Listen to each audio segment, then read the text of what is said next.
એક સવાલ બી પૂછ્યો છે કે શું રાહુલ ગાંધીને પાકિસ્તાનનું જે સન્માન છે નિશાને પાકિસ્તાન એ એવોર્ડની નવાજેશ થશે, એ એવોર્ડ એમને મળશે, એવો પણ એક સવાલ પૂછવામાં આવ્યો છે। નમસ્કાર। ભાજપના નેતા અમિત માલવિયાની બે પોસ્ટ સોશિયલ મીડિયાની અંદર ચર્ચાનો વિષય બની છે અને અમિત માલવિયાએ રાહુલ ગાંધી પર નિશાન સાધ્યું છે અને સાથે સાથે એક સવાલ બી પૂછ્યો છે કે શું રાહુલ ગાંધીને પાકિસ્તાનનું જે સન્માન છે નિશાને પાકિસ્તાન એ એવોર્ડની નવાજેશ થશે, એ એવોર્ડ એમને મળશે, એવો પણ એક સવાલ પૂછવામાં આવ્યો છે। તો આ અમિત માલવિયાની જે પોસ્ટ છે રાહુલ ગાંધીની સામેની, એના વિશે હું તમારી સાથે વાત કરીશ। મારું નામ રાજેશ શાહ છે અને તમે જોઈ રહ્યા છો ગુજરાતના સૌથી મોટા ડિજિટલ ન્યૂઝ પ્લેટફોર્મ ખબર છે.com। ભાજપના આઈટી સેલના હેડ અને ભાજપ નેતા અમિત માલવિયાએ એક્સ પ્લેટફોર્મ ઉપર બે પોસ્ટ શેર કરી છે।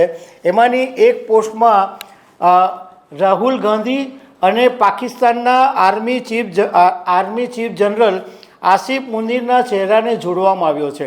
એટલે રાહુલના એક ચહેરાનો અડધો ભાગ અને આસિફ મુનીરના એક ચહેરાનો અડધો ભાગ, એ રીતની એક તસવીર મૂકવામાં આવી છે અને એની નીચે માલવિયાએ લખ્યું છે કે ઓપરેશન સિંદૂરની સફળતાનો અભિનંદન તો પ્રધાનમંત્રી નરેન્દ્ર મોદીને રાહુલ ગાંધીએ આપ્યા પણ નથી અને વારંવાર પૂછી રહ્યા છે કે આપણે કેટલા વિમાન ગુમાવ્યા, ભારતના કેટલા રોકેટ તૂટ્યા, એવો સવાલ રાહુલ ગાંધી પૂછી રહ્યા છે। રાહુલ ગાંધીએ આજ સુધી ક્યારેય એવું નથી પૂછ્યું કે ભારતીય સેનાએ પાકિસ્તાનના કેટલા જેટ તોડ્યા, પાકિસ્તાનના કેટલા એરપોર્ટનો નાશ કર્યો, એ વાત રાહુલ ગાંધી પૂછી નથી રહ્યા। બીજી એક પોસ્ટની અંદર માલવિયાએ એવું લખ્યું કે એમણે રાહુલને આજના સમયના મીર જાફર તરીકે ગણાવ્યા। હવે મીર જાફરને માટે એક એવો પ્રતીક છે જે વિશ્વાસઘાતનું પ્રતીક કહેવામાં આવે છે, કારણ કે એ મુગલ સેનાપતિ હતો અને અંગ્રેજોને સપોર્ટ કરતો હતો। એટલે મીર જાફરને જ્યારે પણ કોઈ વિશ્વાસઘાતની વાત આવે ત્યારે મીર જાફરને યાદ કરવામાં આવે છે। અમિત માલવિયાએ આ એટલા માટે લખ્યું કે એમનું કહેવું એમ છે કે રાહુલ છે એ પાકિસ્તાનની ભાષા બોલી રહ્યા છે અને સાથે સાથે માલવિયાએ એવું લખ્યું કે શું તેમને પાકિસ્તાનનો જે સન્માન છે નિશાને પાકિસ્તાન એ મળશે।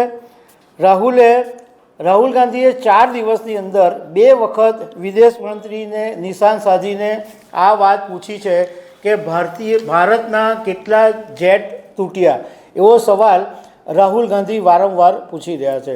બીજી તરફ કોંગ્રેસના એક નેતા પવન ખેરાએ એક ટ્વીટ કરીને એવું કીધું કે મોરારજી દેસાઈને પાકિસ્તાને નિશાને પાકિસ્તાનથી નવાજ્યા હતા અને મોરારજી દેસાઈના આ ગુનાની કિંમત આપણે હજુ પણ ચૂકવી રહ્યા છે।